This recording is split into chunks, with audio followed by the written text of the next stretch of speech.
নমস্কাৰ সকলোকে পুনৰ স্বাগতম জনাইছোঁ আমাৰ অন্য এটা জব ইনফৰ্মেটিভ ভিডিঅ'লৈ। আজিৰ ভিডিঅ'টোত আপোনালোকৰ বাবে খুবেই এটা ভাল খবৰ লৈ আহিছোঁ, কাৰণ আপোনালোকৰ বাবে পুনৰ অল ইণ্ডিয়াৰ গভৰ্ণমেণ্ট জব মুকলি হৈছে। খুবেই এটা ভাল অপৰচুনিটি আপোনালোকৰ বাবে আহি পৰিছে। ইয়াতে আপোনালোকে MTS বা মাল্টিটাস্কিং ষ্টাফ অফিচাৰ আৰু বিভিন্ন ধৰণৰ পদ ইয়াতে দেখিবলৈ পাব। যদি আপোনালোক এই পদসমূহৰ বাবে এলিজিবল বা আগ্ৰহী হয়, সকলোৱে এপ্লাই কৰি ল'ব পাৰিব। খুবেই এটা ভাল সুবিধা আপোনালোকৰ বাবে মুকলি হৈছে। ভিডিঅ'টো শেষলৈকে চাই থাকক। এই ভিডিঅ'টোত আমি এই ৰিক্ৰুইটমেণ্টৰ বিষয়ে সকলোখিনি ডিটেইলছ সম্পূৰ্ণকৈ আলোচনা কৰিছোঁ। আৰু আমাৰ চেনেলটোত যিসকলে প্ৰথমবাৰৰ বাবে ভিজিট কৰিছে তেওঁলোকে চেনেলটো ছাবস্ক্ৰাইব কৰি ৰাখিব এনেধৰণৰ জব ইনফৰ্মেটিভ ভিডিঅ'সমূহৰ নটিফিকেশ্যন প্ৰতিদিনে লাভ কৰি থাকিবলৈ। তেনেহ'লে আহক আমি দেৰি নকৰি এই ভিডিঅ'টো আৰম্ভ কৰোঁ। আৰু কেনেধৰণৰ কোৱালিফিকেশ্যন হ'লে আপোনালোকে এপ্লাই কৰিব পাৰিব, এজ লিমিট কিমান লাগিব, চিলেকশ্যন প্ৰচেছটো কেনেধৰণৰ হ'ব, কেনেদৰে এপ্লাই কৰিব পাৰিব, সকলোখিনি ডিটেইলছ আমি ইয়াতে আলোচনা কৰিম। ৱাটাৰ ডিপাৰ্টমেণ্টৰ ফালৰ পৰা পদখিনি মুকলি কৰি দিছে। Water department recruitment 2026। ইয়াতে আপোনালোকে জল বিভাগৰ পৰা মুকলি হোৱা পদসমূহ দেখিবলৈ পাব, য'ত MTS অফিচাৰ আৰু বিভিন্ন ধৰণৰ পদ ইয়াতে খালী আছে। যোনটো পদৰ বাবে আপোনালোক আগ্ৰহী হয় বা এলিজিবল হয় সেইটো পদৰ বাবে এপ্লাই কৰি ল'ব পাৰিব। ইয়াতে অৰ্গেনাইজেশ্যন হৈছে মিনিষ্ট্ৰী অফ জল শক্তি government of India. Ministry of জল শক্তিৰ ফালৰ পৰা পদখিনি মুকলি কৰি দিছে আৰু বিভিন্ন ধৰণৰ পদ ইয়াতে মুকলি হৈছে।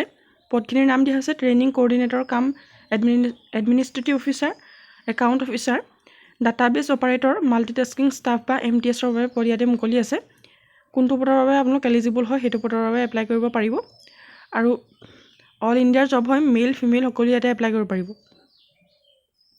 আৰু এজ লিমিটখিনি দিয়া হৈছে, মিনিমাম এজ হৈছে 18 ইয়াৰ্ছ আৰু মেক্সিমাম দিয়া হৈছে 50 ইয়াৰ্ছ। 18 বছৰৰ পৰা 50 বছৰৰ কেণ্ডিডেটসকলে ইয়াতে এপ্লাই কৰিব পাৰিব। আৰু এজৰ ৰিলেক্সেশ্যন লাভ কৰিব পাৰিব। যিখিনি গভৰ্ণমেণ্ট ৰুল অনুসৰি আপোনালোকৰ ইয়াতে এজৰ ৰিলেক্সেশ্যন লাভ কৰিব পাৰিব। যিসকল reserve category candidate, OBC MOBC candidate হয় তেওঁলোকে 3 বছৰকৈ ৰিলেক্সেশ্যন লাভ কৰিব পাৰিব। SC ST সকলে 5 বছৰকৈ আৰু PWBD কেণ্ডিডেট 10 বছৰ পৰ্যন্ত ইয়াতে ৰিলেক্সেশ্যন লাভ কৰিব পাৰিব।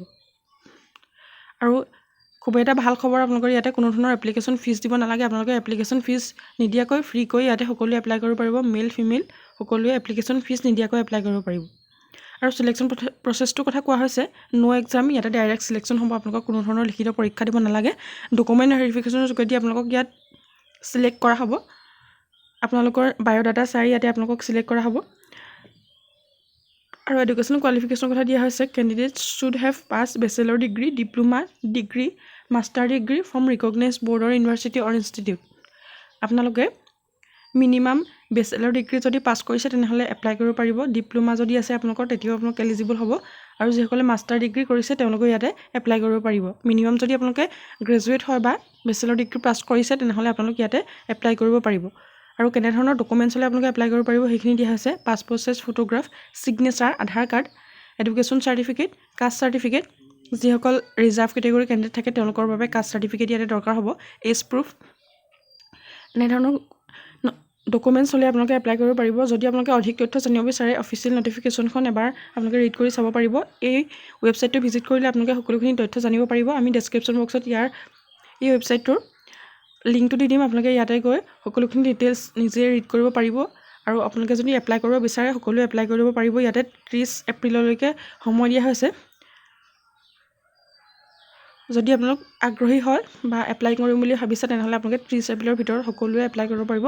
মেল ফিমেল যিহেতু সকলোৱে এপ্লাই কৰিব পাৰিব। খুবেই এটা ভাল আপোনালোকৰ অপৰচুনিটি আহি পৰিছে। ভিডিঅ'টো ইমানেই আছিলে। যদি ভিডিঅ'টো ভাল লাগে এটা লাইক কৰিবলৈ নাপাহৰিব। আৰু চেনেলটোলৈ প্ৰথমবাৰৰ বাবে অহাসকলে চেনেলটো ছাবস্ক্ৰাইব কৰি ৰাখিব এনেধৰণৰ জব ইনফৰ্মেটিভ ভিডিঅ'সমূহৰ নটিফিকেশ্যন প্ৰতিদিনে লাভ কৰিবলৈ। কাৰণ আমি এই চেনেলটোত জব ইনফৰ্মেটিভ ভিডিঅ'সমূহৰ নটিফিকেশ্যন প্ৰতিদিনে লৈ আহোঁ। যদি আপোনালোকে আমাৰ হোৱাটছএপ চেনেল আৰু টেলিগ্ৰাম চেনেলত জইন হ'ব বিচাৰে, ডেছক্ৰিপশ্যন বক্সৰ পৰা লিংকত গৈ তাতো জইন হৈ ল'ব পাৰিব। এনেধৰণৰ ভিডিঅ'সমূহৰ সৈতে প্ৰত্যক্ষভাৱে সংযুক্ত হৈ থাকিবলৈ ভিডিঅ'টো শেষলৈকে চাই থকাৰ বাবে বহুত বহুত ধন্যবাদ।